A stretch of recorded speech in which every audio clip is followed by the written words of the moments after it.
le jeu politique s'ouvre et les cartes sont, à nouveau, sur la table.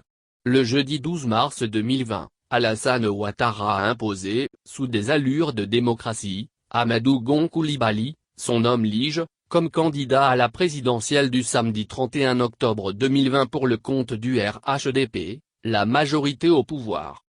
Par cet acte unique dans l'histoire de la Côte d'Ivoire, le chef de l'État espérait sortir par la grande porte après 2 mandats et frapper, sans doute, de grands coups politiques, en coupant l'herbe sous les pieds de son homologue guinéen et de son ex-allié du peu de Sirda.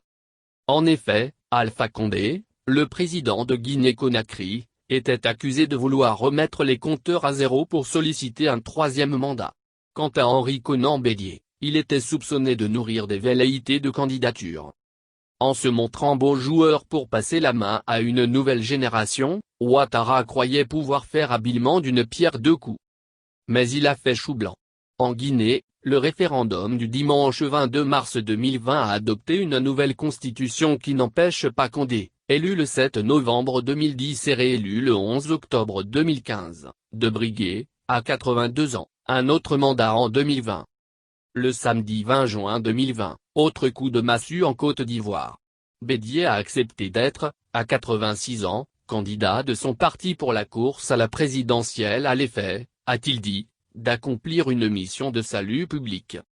Et c'est Ouattara qui doit se trouver dans un profond embarras. Son joker pour le scrutin donne des sueurs froides. Parti à Paris, le samedi 2 mai 2020, pour un banal contrôle médical routinier, Amadou Gon Coulibaly poursuit son séjour parisien après la coronarographie et la pose de st.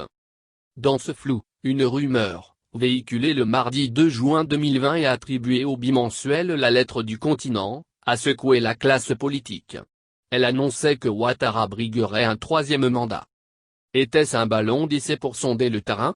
Personne n'a oublié la condition, sous forme de chantage, du chef de l'État, le samedi 30 novembre 2019 à Kassola, chef-lieu de la région du Yambol. Mon intention est de transférer le pouvoir à une nouvelle génération. Mais il faut que ceux de ma génération se mettent de côté. S'ils décident de se présenter, alors, je vais me présenter, déclarait-il. Et il est bien parti pour franchir, à 78 ans, le Rubicon pour un 3e mandat, malgré toutes les réserves de ses proches et conseillers quant à son éligibilité. Car Bédié, un de sa génération, s'est déjà porté candidat. Il reste très amer, non seulement pour son renversement, par coup d'état militaire, le vendredi 24 décembre 1999, un an avant la fin de son premier mandat, mais de sa spoliation présumée de 600,00 voix au premier tour de la présidentielle du dimanche 31 octobre 2010. Laurent Gbagbo, l'autre de sa génération, peut aussi, à 75 ans, ruminer sa revanche politique pour le dernier round électoral. Déclaré vainqueur et investi, le samedi 4 décembre 2010, par le Conseil constitutionnel, à l'issue du second tour de la présidentielle du dimanche 28 novembre 2010, il a été bombardé et déchu, le lundi 11 avril 2011, pour être transféré à la copie, le mercredi 30 novembre 2011.